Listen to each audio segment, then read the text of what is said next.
গত ২৮শে জুলাই আহমদিয়া মুসলিম জামাত চট্টগ্রামের উদ্যোগে চট্টগ্রামের বন্যা কবলিত এলাকায় হিউম্যানিটি ফার্স্টের সহযোগিতায় ত্রাণ বিতরণের সিদ্ধান্ত নেওয়া হয়। আলহামদুলিল্লাহ। হিউম্যানিটি ফার্স্ট আহমদিয়া মুসলিম জামাতের স্বেচ্ছাসেবীদের দ্বারা পরিচালিত একটি আন্তর্জাতিক সংগঠন, যা বিশ্বের বিভিন্ন দেশে আহমদিয়া মুসলিম জামাত পরিচালনা করে থাকেন।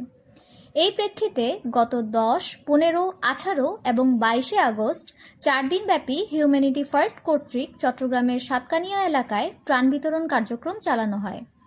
জামাত কর্তৃক এই ক্যাম্পেইনের জন্য মজলিস খোদ্দামুল আহমদিয়া, মজলিসে আনসারুল্লাহ চট্টগ্রামের নিকট থেকে স্বেচ্ছাসেবক চাওয়া হলে খোদ্দাম আনসার সদস্যরা স্বতঃস্ফূর্তভাবে এই ক্যাম্পেইনে অংশগ্রহণ করেন। প্রতিদিন ত্রাণ বিতরণের আগের দিন খোদ্দাম সদস্যরা ত্রাণ প্যাকেটিংয়ের কাজ করেন। এরপর ত্রাণ বিতরণের দিন সকল ত্রাণ পিকআপে নিজেরাই লোড করেন এবং গন্তব্যস্থানে পৌঁছে বন্যা কবলিত এলাকায় ক্ষতিগ্রস্তদের মাঝে বিতরণ করেন। স্থানীয় এলাকাবাসীরা অনেক সন্তুষ্ট হন এবং অনেক প্রশংসা করেন। তারা জানান যে আপনাদের কাজের ধরন অনেক সুন্দর এবং সকলেই ত্রাণ পেয়েছে, কিন্তু এর আগে যারাই ত্রাণ বিতরণ করেছে তাদের সময় অনেকেই ত্রাণ পায়নি, আবার অনেকে বেশি করে নিয়ে গেছে। তাদের কাজ গোছালো ছিল না, কিন্তু আপনাদের কাজ অনেক গোছালো এবং সুন্দর ছিল। এছাড়াও এই ত্রাণ বিতরণ কার্যক্রমে ইউএনও উপস্থিত ছিলেন।